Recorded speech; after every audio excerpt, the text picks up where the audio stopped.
Hi! In this video we walk through the Load tab in Genewable, and in particular the electrical load section, how to create or upload load data, and how to use multi-year data with AI prediction for lifetime load forecasting. On the electrical load subtab, at the top you have the unmet load penalty in dollars per kilowatt hour. That's the cost the model uses when demand isn't met. Higher values push the design toward more reliability.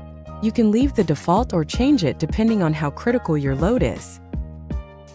Below that, you see Load Profile Input method with 3 options: Simple Load Creator, Generate with AI, and Upload File. This layout appears when you're in normal single-year mode. We'll come back to multi-year and AI prediction later. First, the Simple Load Creator. The card highlights and the wizard panel opens. You get quick start templates: residential, commercial, and industrial. Click, for example, residential. The 24-hour table fills with a typical residential pattern. Low at night, peaks in the morning and evening. You can change the scaling factor if you want to scale the whole profile up or down. Below that is the 24-hour load matrix, 1 row per hour 0 to 23 with load in kilowatts. You can edit any cell to shape your typical day. Then you set seasonal variation. Which month is your minimum load? Which is the peak? And the peak month multiplier. For example, 1.5, so the peak month is 50% higher than the minimum month. There's also daily randomness and hourly randomness, defined in percent, which add realistic variation to the load profile.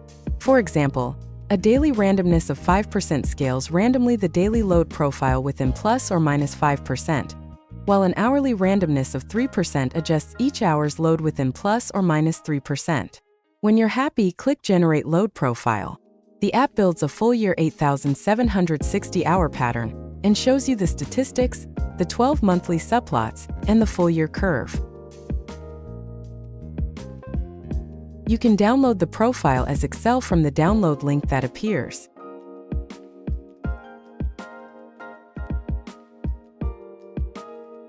Second option, Generate with AI. The wizard hides and you get a large text box. Describe your load requirements. You write in plain language what you want. Then click Generate Load Profile. The app interprets your text and generates an 8,760-hour profile. You'll see a short summary in AI analysis and interpretation. If it's not quite right, adjust the description and generate again.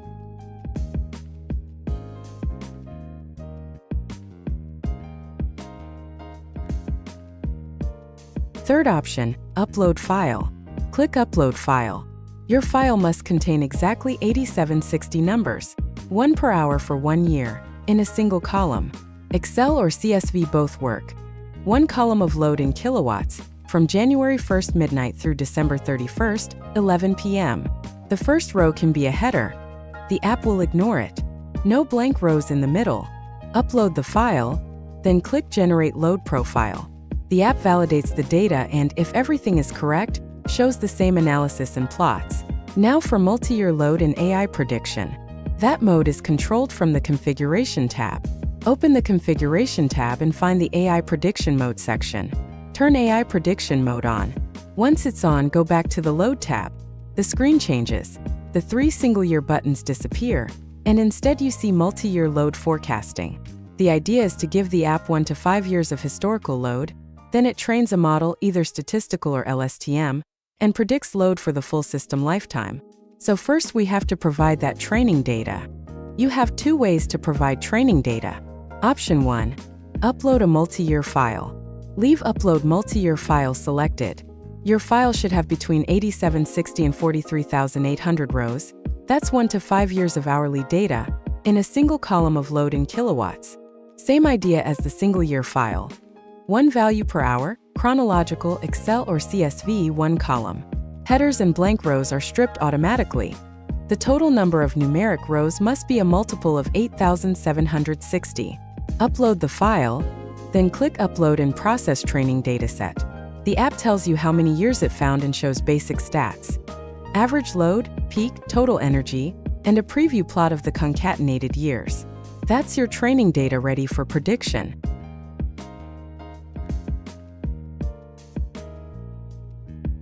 Option 2. Build with the wizard year by year. Select Build with Wizard per year. You get a drop-down Year 1, Year 2 up to Year 5. Pick, for example, Year 1. You see the same kind of wizard as before: residential, commercial, industrial, the 24-hour matrix, seasonal, and randomness settings. Then switch to Year 2, set it, process again, and so on. The app stores each year and concatenates them.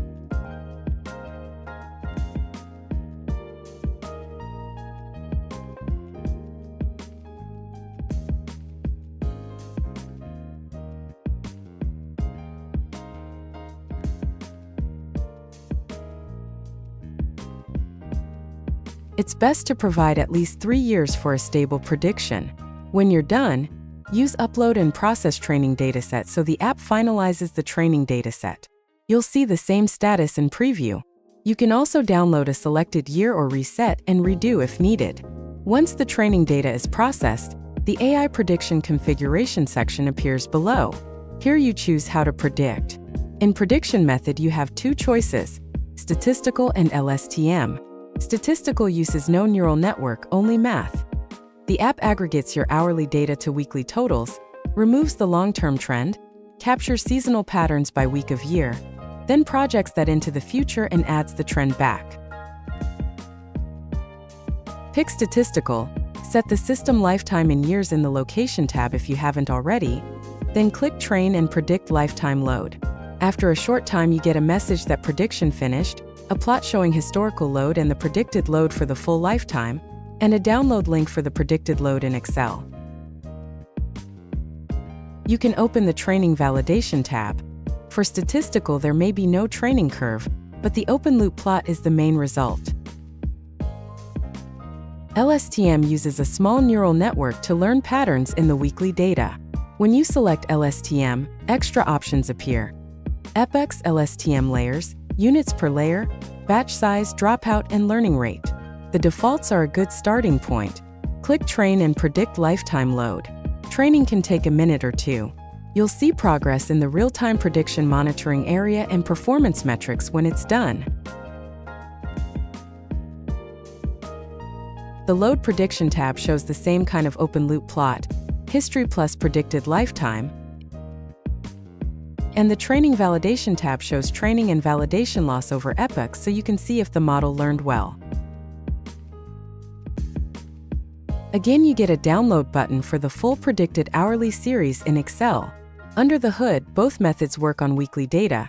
Your hourly training data is summed by week. The model predicts weekly levels for the whole lifetime. Then those weekly values are applied to the last year's hourly profile so you get back an hourly series. That's what gets saved and used in optimization. When prediction has finished successfully, the button Use this data for optimization appears. Click it.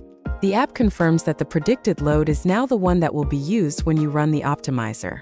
So when you go to the optimization tab and run your scenario, the electrical load for every hour of the system lifetime comes from this predicted series, no longer a single year repeated.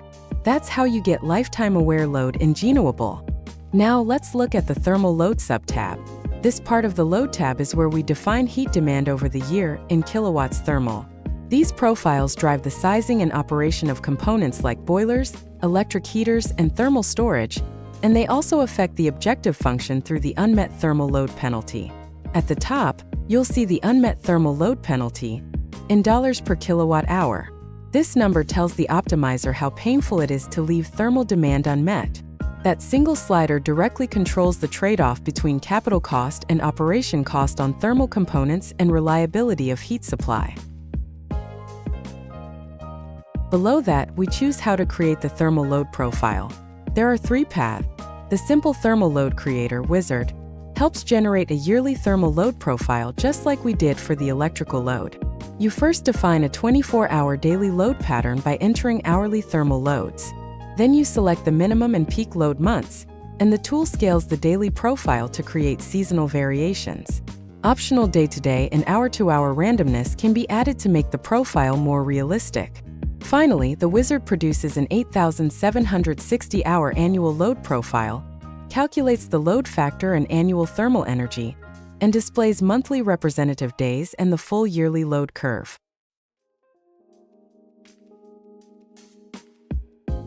The AI-powered thermal load profile feature lets users describe their thermal demand in natural language, and the AI generates a full hourly load profile for the entire year. It interprets details like average and peak loads, daily patterns, and seasonal behavior.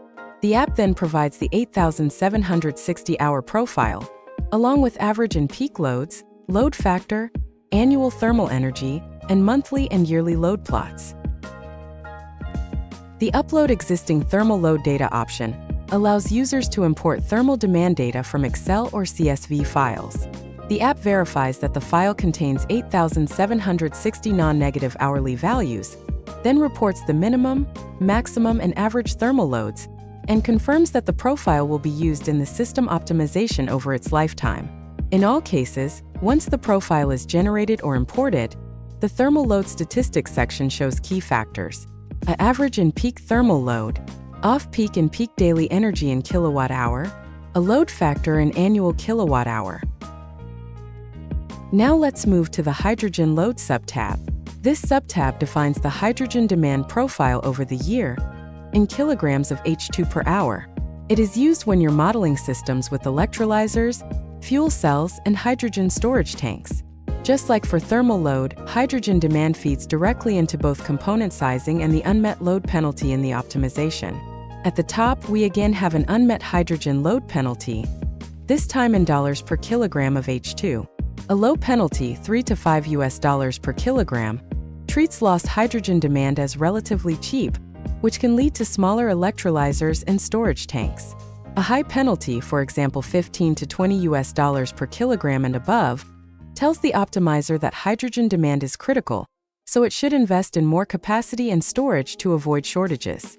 Below that, the workflow mirrors the thermal tab but in the hydrogen domain.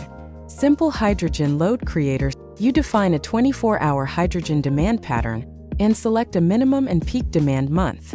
The wizard scales the daily profile across months using monthly coefficients and allows daily and hourly variations to simulate realistic fluctuations. AI-powered hydrogen load profile. Again, with the AI-based option, users describe the hydrogen demand in natural language, and the AI generates an 8,760-hour load profile matching the description.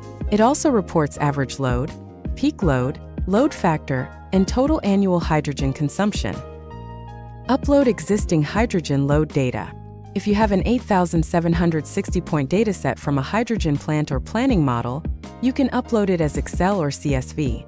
The app checks that it has the correct number of hours and that values are non-negative. It then computes statistics and uses this profile directly in the hydrogen optimization. Electrolyzer sizing, storage capacity, and fuel cell dispatch are all driven by this demand. Electrical Vehicle Load subtab. Finally, let's look at the EV Load subtab.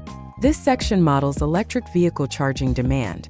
Instead of directly specifying kilowatts per hour, you describe driver behavior and charging windows, and the app converts that into an hourly EV load profile.